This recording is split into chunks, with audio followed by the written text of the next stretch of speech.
Okay, video number 2 in our AI budgeting. So in the first video, if you haven't watched that already and you want to know how we got to this point, I'll put a link in the description.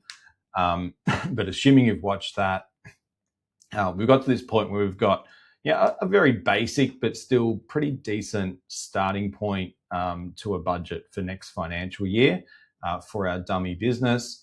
I'm going to show you how just with another 15, maybe 20 minutes worth of effort, you can make this a lot better. So I'll tell you the first thing we're going to do.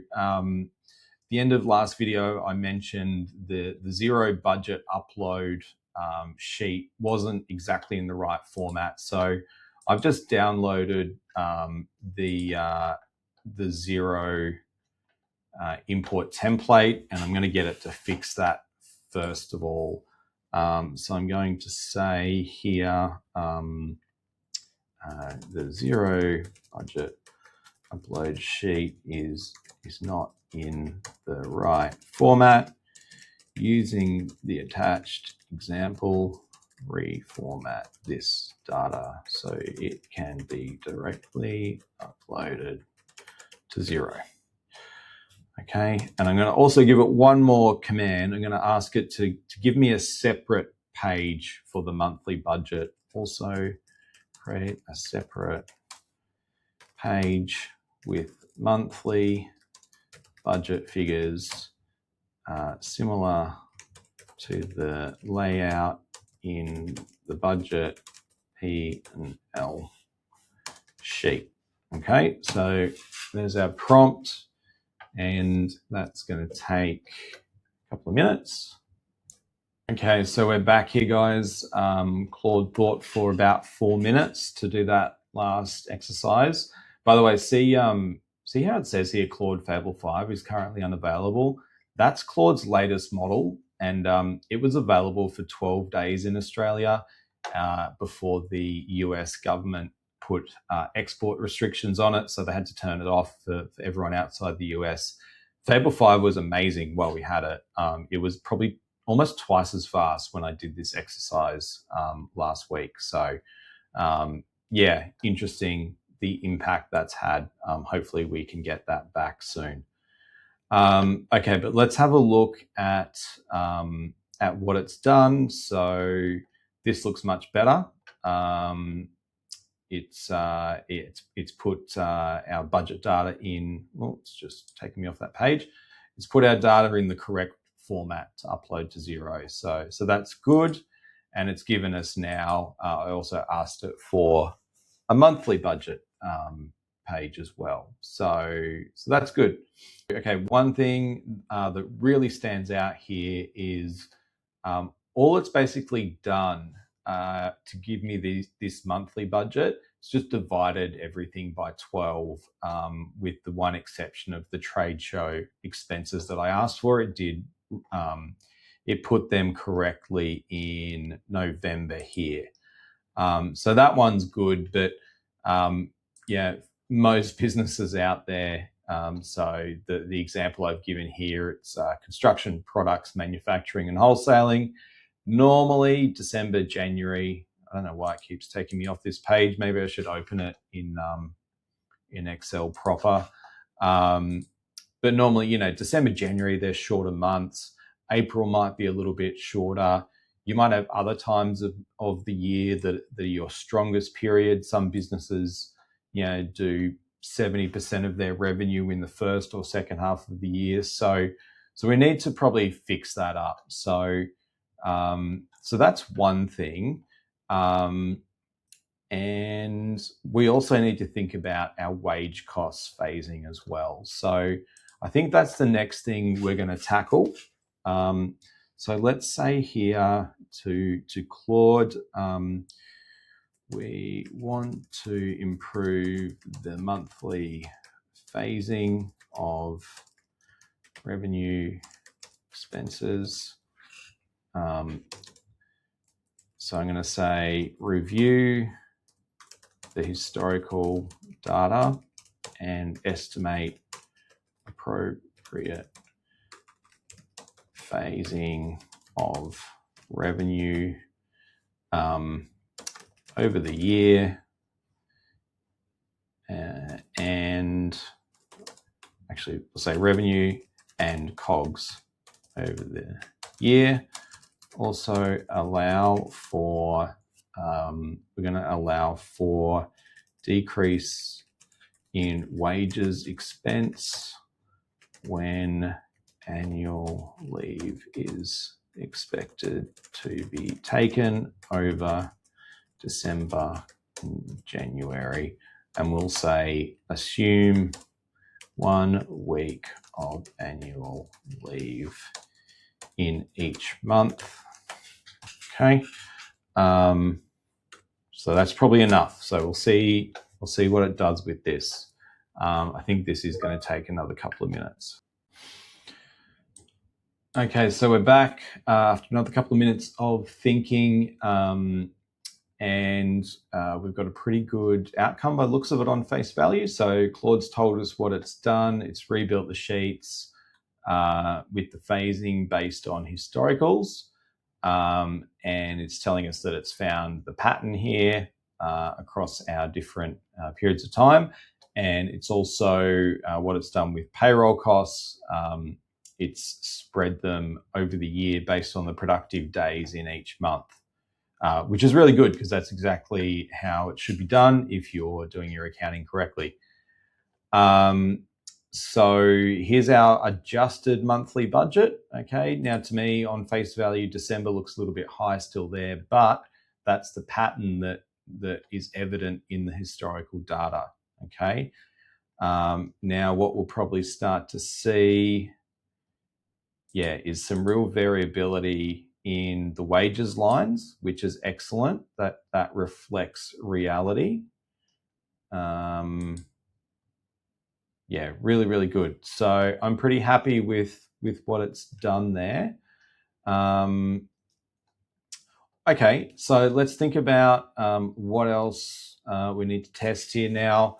If we go right back, to our assumptions, we asked it to budget for 10% growth rate, but that was just a number that we could have plucked out of the air. And let's say I'm a little bit nervous about our chances of hitting that 10% growth rate, especially at the moment. Things are pretty tough out there. So why don't we ask our AI tool to do some analysis on that and see how confident we can get and what we might need to change in the rest of the business to be able to achieve that. So we'll give it a prompt, something like this. So we're going to say, I'm concerned about our ability to achieve 10% revenue growth. Can you test this assumption against real world data? So I'm going to say use construction industry historical data and forecasts, as well as relevant macroeconomic data. Now for Claude, because it doesn't have a direct connection, I'm going to tell it if it needs to, it can use the Chrome add-in to access current research data if necessary. And I'm going to ask it, I'm going to say, give me a confidence level on achieving the growth, and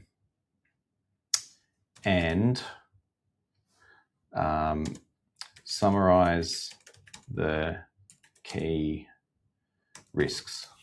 Okay, so I'm pretty happy with that prompt. Let's see what it does for us. Okay, it's done its thinking. So Claude did go do some research online. It pulled some Bureau of Statistics data, pulled some RBA data, a few other sources there. So it's done some web searches.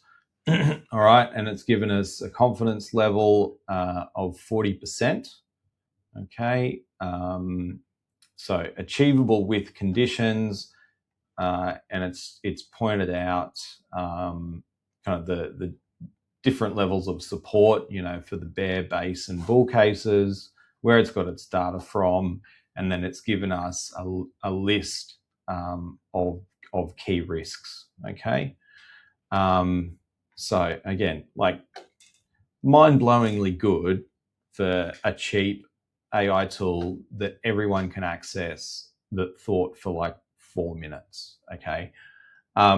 So you could kind of leave that here, or you could take it further. You could say, okay, what are some things we could do with our marketing budget to increase your confidence level to, let's say, 70%, okay? And then we could get Claude to feed that back into the marketing budget. I'm not going to do that now. Like, I think hopefully by now you get the idea. It doesn't have to be, focused on questions around revenue. Okay, there's some more analysis. I mean, it was still creating actually when I started, so there's some really interesting commentary there as well.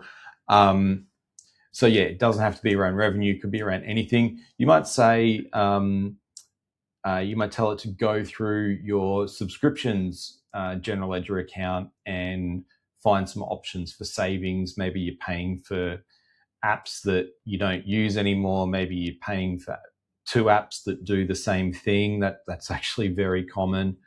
You might ask it to go through your HR spend and find some savings or identify where you need to invest more. You might ask it to give you a breakdown of your marketing budget and suggest how you should split your total marketing budget by different marketing activities and channels. There's so much you could do. You could spend a couple of hours on this. I'm trying to keep this short. I think the point is, like, when you're doing this sort of thing, you don't necessarily have to be just sitting in front of your AI tool. Like, give it a prompt, go do some emails or something, let it think, come back, refine on that until you're happy with what it's giving you. And by the end of the day, you will come away with a pretty darn good budget. So just to kind of recap, like where we started and where we landed. When we started, we just had a really basic budget. Pretty much everything in terms of the monthly income and expenses was just divided by 12. And what we've done in the second kind of session here is we've got it to fix some formatting issues.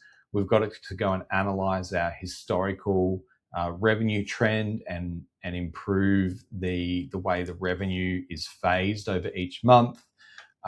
We've got it to go and improve the way our labor costs are phased over the month based on the expected working days in each month. We've now got a Xero Upload format that should work, and we've checked our revenue assumption and got a confidence level on that. So that's probably quite a good step forward, from the first version. And as I said, you could take this as far as you want to go. Just make sure, a couple of things to wrap up. Make sure you do sense check this. Like, it even says here, down the bottom of Claude, Claude is AI and can make mistakes. Please double check responses. So check the output it's giving you. If you see something that doesn't look right, tell Claude, like, question it, or might not be Claude, whatever AI tool you're using, question it. It's actually really good at checking itself. So if you say, hey, this doesn't quite look right, can you double check it? 9 times out of 10, it will get it right the second time. So make sure you check what you're doing. And just finally, I want to reiterate, do not put your business's financial data in a free AI model. Make sure you're using a paid model that has privacy controls built in, or at least lets you switch those privacy controls on so that your financial data is not going into the training model. Okay. So yeah, hope that's been helpful. I hope this also shows you don't need an AI app for everything.